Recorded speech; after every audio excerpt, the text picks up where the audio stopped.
ದೆಹಲಿಯಲ್ಲಿ ಕಾರು ಸ್ಫೋಟ ಇರುವಂಥದ್ದು ಪ್ರಮುಖವಾಗಿ ಕಾರು ಸ್ಫೋಟ ಪ್ರಕರಣ ಯಾವ ರೀತಿ ಇದೆ ಅಂತ ಹೇಳಿದ್ರೆ ಸಾಕಷ್ಟು ಒಂದು ಏನು ಭೀಕರತೆಯನ್ನು ಕಾಡಿದೆ ಅಂತ ಹೇಳಿದ್ರೆ ಯಾಕಂದರೆ ನಾವೀಗ ದೆಹಲಿ ಕೆಂಪುಕೋಟೆ ಬಳಿ ಇರುವಂಥದ್ದು ನೋಡಬಹುದಾಗಿದೆ. ಈಗ ಈ ಒಂದು ಜಾಗದಲ್ಲಿ ಇರುವಂಥದ್ದು ಅಂದರೆ ಹೇಳಿ ಕೇಳಿ ಇದು ಜನನಿ ಬೀಡ ಪ್ರದೇಶವಾಗಿರುವಂಥದ್ದು. ಈ ನೆಲೆಯಲ್ಲಿ ಸಂಜೆ 6:50 ಏನು ಸುಮಾರಿಗೆ ಒಂದು ಘಟನೆ ನಡೆದಿದೆ ಅನ್ನೋದು ಕೂಡ ಮಾಹಿತಿ ಲಭ್ಯವಾಗ್ತಿರುವಂಥದ್ದು.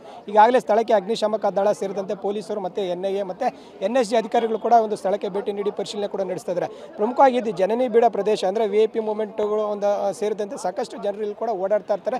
ಹೆಚ್ಚುವರಿಯಾಗಿ ಅಂದರೆ ಸಾವಿರಾರು ಜನರು ಪ್ರತಿದಿನ ಓಡಾಡ್ತಾ ಇರ್ತಾರೆ. ದೃಶ್ಯದಲ್ಲಿ ನೋಡಬಹುದಾಗಿದೆ ಎರಡು ಬದಿ ಕೂಡ ಈಗಾಗಲೇ ಪೊಲೀಸರು ಏನು ಬ್ಯಾರಿಕೇಡ್ಗಳನ್ನ ಹಾಕಿ ಸಾಕಷ್ಟು ಬಂದೋಬಸ್ತ್ ಕೂಡ ಮಾಡಿರುವಂಥದ್ದು. ಅಂದರೆ ಈ ಒಂದು ಪ್ರಕರಣ ಯಾವ ರೀತಿಯಾಗಿದೆ, ಈ ಕಾರ್ ಬ್ಲಾಸ್ಟ್ ಆಗಿದೆ, ಆ ಕಾರಿನ ಏನು ಒಂದು ಇಲ್ಲಿಗೆ ಯಾಕೆ ಬಂತು, ಕಾರ್ ಇಲ್ಲಿಗೆ ಯಾಕೆ ಬಂತು ಮತ್ತು ಯಾರು ತಂದಿದ್ದರು ಅನ್ನೋದು ಕೂಡ ಈಗ ಪರಿಶೀಲನೆ ಮಾಡ್ತಾ ಇದ್ದಾರೆ. ಆ ಸಿಗ್ನಲ್ಗಳಲ್ಲಿ ಇರುವಂಥ CCTVಗಳನ್ನ ಕೂಡ ಈಗ ಪರಿಶೀಲನೆ ಕೂಡ ಮಾಡ್ತಾ ಇರುವಂಥದ್ದು. ನಾವು ಸಿಗ್ನಲಲ್ಲಿ ನೋಡ್ಬೋದಾಗಿದೆ. ಈ ಸಿಗ್ನಲ್ ಒಂದು ಕೆಂಪು ಏನು ಕೋಟೆ ಏನಿದೆ ಇದರ ಮುಂದೆ ಇರುವಂಥ ಸಿಗ್ನಲ್ ಅಂತ ಹೇಳ್ಬೋದು.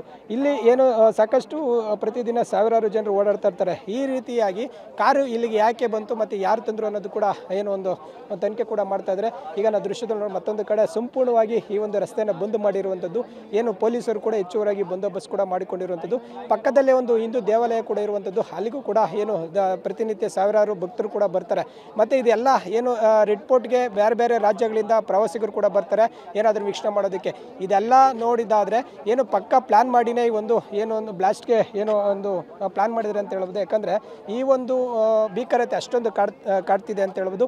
ಇವತ್ತು ಬೆಳಗ್ಗೆ ಕೂಡ ಒಂದು ಹರಿಯಾಣದಲ್ಲಿ ಒಂದು 4 ಶಂಕಿತ ಉಗ್ರರನ್ನು ಕೂಡ ಬಂಧಿಸಿದ್ರು ಅಂತ ಹೇಳ್ಬೋದು. 350 kgಗೂ ಹೆಚ್ಚು ಒಂದು ಸ್ಫೋಟಕಗಳನ್ನ ವಶಕ್ಕೆ ಪಡೆದು ವಿಚಾರಣೆ ಕೂಡ ಮಾಡ್ತಾ ಇರುವಂಥದ್ದು. ಅವರಲ್ಲಿ ದೇಶಾದ್ಯಂತ ಒಂದು ಸ್ಫೋಟ ಏನು ಮಾಡಬೇಕು ಅನ್ನೋದು ಕೂಡ ಒಂದು ತನಿಖೆಯಲ್ಲೂ ಕೂಡ ಕಂಡು ಬಂದಿತ್ತು. ಸದ್ಯ ಇದನ್ನೆಲ್ಲ ಏನು ಒಂದು ಅಡ್ವಾನ್ಸ್ ಆಗಿ ಅದನ್ನು ವಶಕ್ಕೆ ಪಡೆಯುವಂಥ ಪ್ರಯತ್ನ ಕೂಡ ಮಾಡಿದರು. ಸಂಜೆ ವೇಳೆಗೆ ಈ ಒಂದು ಕಾರ್ ಬ್ಲಾಸ್ಟ್ ಪ್ರಕರಣ ಇಡೀ ದೆಹಲಿ ಸೇರಿದಂತೆ ದೇಶವನ್ನು ಬೆಚ್ಚಿ ಬೀಳಿಸಿದೆ ಅಂತ ಹೇಳ್ಬೋದು. ಯಾಕಂದರೆ ಅಷ್ಟರ ಮಟ್ಟಿಗೆ ಒಂದು ಭೀಕರತೆ ಕಾಡಿದೆ. ಸದ್ಯ 10ಕ್ಕೂ ಹೆಚ್ಚು ಅಂದರೆ 10 ಜನರು ಸದ್ಯ ಒಂದು ಸಾವನ್ನಪ್ಪಿರುವಂಥದ್ದು ಕೂಡ ನಾವು ಘಟನೆಯಲ್ಲಿ ನೋಡ್ಬೋದಾಗಿದೆ. 30ಕ್ಕೂ ಹೆಚ್ಚು ಜನರು ಒಂದು ಚಿಕಿತ್ಸೆ ಕೂಡ ಪಡಿತಾ ಇದ್ದಾರೆ.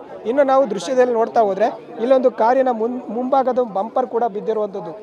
ಈ ಬಂಪರ್ನ ತೀವ್ರತೆ ನೋಡೋದಾದರೆ ಯಾವ ರೀತಿ ಬ್ಲಾಸ್ಟ್ ಆಗಿದೆ ನಾವು ದೃಶ್ಯದಲ್ಲಿ ನೋಡ್ಬೋದು. ಅದು ಪ್ರಮುಖವಾಗಿ ಬ್ಲಾಸ್ಟ್ ಆದಂಥ ಸಂದರ್ಭದಲ್ಲಿ ಹಿಂಭಾಗ ಏನಿದೆ ಒಂದು 20 ರಿಂದ 30 ಮೀಟರ್ ದೂರದಲ್ಲಿ ಬ್ಲಾಸ್ಟ್ ಆಗಿರುವಂಥದ್ದು. ಹೀನೇನೆ ಅಲ್ಲಿಂದ ಬಂದು ಇಲ್ಲಿಗೆ ಬಿದ್ದಿದೆ ಅಂತ ಹೇಳಿದ್ರೆ ಇನ್ನು ಅದರಲ್ಲಿ ಎಷ್ಟು ಒಂದು ಬ್ಲಾಸ್ಟ್ನ ಒಂದು ತೀವ್ರತೆ ಇತ್ತು ಅನ್ನೋದು ಕೂಡ ನೋಡ್ಬೋದಾಗಿದೆ.